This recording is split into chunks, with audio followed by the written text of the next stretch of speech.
आदाब, मैं मुमताज आलम रिज से बात करूंगा मैं आज पढ़ा लिखा और अनपढ़। जी हां, इसको लेकर के एक बड़ी बहस छिड़ गई है।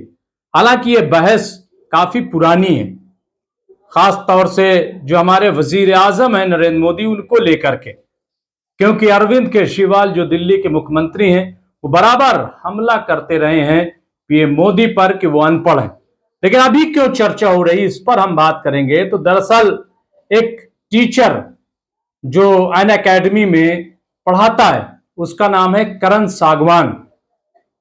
उसने अपनी कोचिंग सेंटर में बच्चों को पढ़ाते हुए बच्चों से यह कह दिया कि आप इस बात का कम से कम ख्याल रखिएगा कि जब भी आप वोट देने जाएं तो किसी पढ़े लिखे को वोट दीजिएगा, अनपढ़ को वोट मत दीजिएगा, किसी ऐसे को वोट मत दीजिएगा जो सिर्फ बदलना जानता है, कुछ बनाना नहीं जानता है।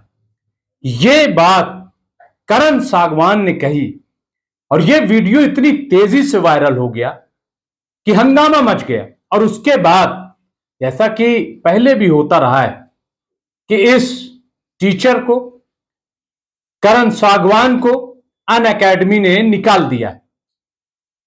अब इस पर अरविंद केजरीवाल भी ट्वीट कर रहे हैं, कई और पढ़े लिखे लोग इसको ट्वीट कर रहे हैं और पूरा ये जो करण सागवान है इसको सपोर्ट कर रहे हैं और एक सवाल कर रहे हैं कि आखिर करण सागवान ने ऐसी कौन सी बुरी बात कह दी।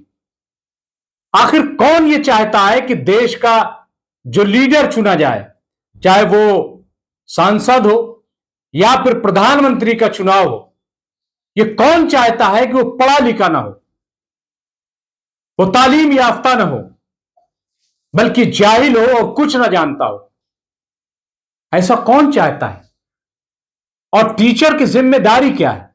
मुझे नहीं पता कि अन अकेडमी ने क्यों निकाल दिया करण सागवान को। कहीं ऐसा तो नहीं है कि बुलडोजर के डर से, क्योंकि आजकल यह भी हो रहा है कि अगर आप किसी के खिलाफ बोल दें तो आपकी पूरी पूरी अकेडमी जो है उस पर बुलडोजर चल जाए।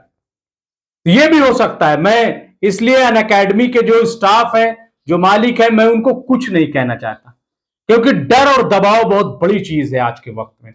ईडी है, सीबीआई है या और जो एजेंसीज हैं, उनका इस्तेमाल किया जाता है। तो हो सकता है कि कोई ऐसा दबाव, हालांकि आप ये देखिए कि करण सागवान ने किसी का नाम नहीं लिया, किसी का जिक्र नहीं किया, ना तो पार्टी का जिक्र किया, ना तो प्रधानमंत्री का जिक्र किया, ना तो किसी संसद का जिक्र किया, किसी का जिक्र नहीं किया। सिर्फ ये कहा है, और वो वीडियो आप देख लीजिए, थोड़ी सी क्लिप दिखाएंगे कि आखिर करण सागवान ने कहा क्या। लेकिन एक चीज याद रखना, अगली बार जब भी अपना वोट दो, किसी पढ़े लिखे इंसान को अपना वोट देना, ताकि ये सब कुछ दोबारा जीवन में ना झेलना पड़े। ठीक है? तो आपने देखा कि करण सागवान ने बड़ी सीधी सीधी बात कही। उन्होंने कहा, सुनो, गलती मत करना, अब की जब वोट देने जाना तो पढ़े लिखे को देना, ताकि ये जो परेशानियां पैदा हो गई ये पैदा ना हो। ये क्यों कहा जा रहा है? क्या एक टीचर को कोचिंग से निकाल देना, उसका रोजगार छीन लेना, यह किसी मसले का हल है? आखिर 10 साल सरकार में क्या ऐसा किया गया कि सवाल उठ गया? और फिर हर बात को प्रधानमंत्री से क्यों जोड़ा जाता है? क्या यह भाजपा या सरकार मान चुकी है कि प्रधानमंत्री पढ़े लिखे नहीं है? क्या अरविंद केजरीवाल ने जो बात कही है उसको कबूल कर लिया है बीजेपी ने, या फिर किसके दबाव में टीचर को निकाला गया? मैं यह भी दावा नहीं करता कि सरकार का दबाव रहा होगा, लेकिन कहीं ना कहीं तो दबाव था, वरना करण सागवान को नौकरी नहीं खोनी पड़ती।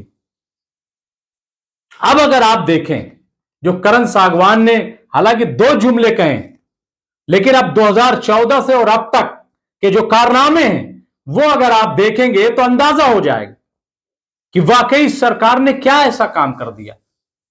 बेरोजगारी आसमान छू रही है, महंगाई आसमान छू रही है, भ्रष्टाचार आसमान छू रहा है। अभी कांग्रेस ने 7 पॉइंट गिनाए हैं, यहां तक कि अयोध्या और राम मंदिर तक में घपले घोटाले हो रहे हैं। तो आप बताइए, और दावा यह है कि घोटाले नहीं हो रहे।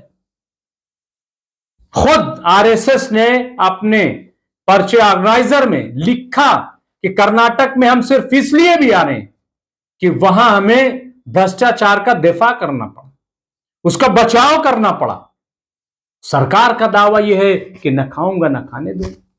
सिर्फ आप देखिए कि बयान ही बयान है, और जो जुमले इस्तेमाल होते हैं। पार्लियामेंट में आप देखिए 2 घंटा 14 मिनट की तकरीर, क्या नतीजा निकला। लाल किले पे आप देखिए कि वो लाल किला जहां से कभी हम चीन को ललकारते थे, जहां से कभी हम पाकिस्तान को ललकारते थे, जहां कभी हम दुनिया से आंख मिलाकर बात करते थे और दुनिया को अपनी ताकत दिखाते थे, प्रधानमंत्री हमारे क्या बोल करके आए? उन्होंने आपसी लड़ाई को लाल किले से पेश कर दिया और 2024 के चुनाव का एजेंडा लाल किले से पेश कर दिया। क्या लाल किले की तकरीर कोई महारैली थी वहां? क्या चुनावी रैली की तकरीर है? तो इसलिए मेरे ख्याल से इसीलिए सवाल उठ रहा है कि मौका कौन दे रहा है। और जहां तक बदलने की बात है, आप देखिए ना, हर चीज को बस बदला जा रहा है। नया क्या बना? कौन सी ऐसी चीज? सिर्फ यह कि मोहर और टैग।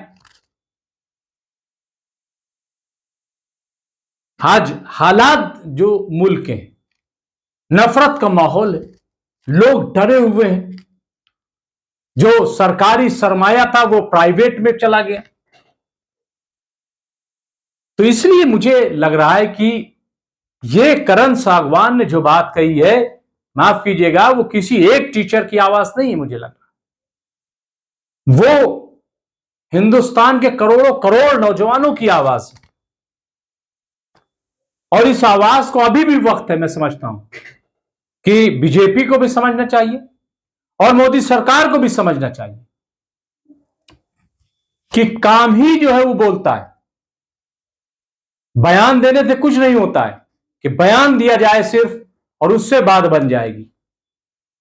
मुझे लग रहा है कि करण सागवान का इस तरीके से निकाला जाना और करण सागवान के सवाल पर किसी को बुरा मानना यह ठीक नहीं है। दुनिया का कोई मुल्क यह नहीं चाहता होगा कि उसका जो भी सरबराह हो पढ़ा लिखा न हो। सब यही चाहते हैं और इसमें बुरा मानने की बात नहीं। इसीलिए आज रीट्वीट हो रहा है। वो करण सागवान बहुत तेजी से इस वक्त हाईलाइट हो रहे हैं, सोशल मीडिया पर उनका चल रहा है। अब देखना यह है कि इस पर बीजेपी का क्या रद्द-ए-अमल होता है। क्या बीजेपी कुछ बोलती है, रिएक्ट करती है? क्योंकि पूरा विपक्ष जो है वो शायद लग गया है करण सागवान के साथ और वो सवाल खड़े कर रहा है कि ऐसी कौन सी बुरी बात करण सागवान ने कही कि उसको नौकरी खोनी पड़ी। बहुत बहुत शुक्रिया।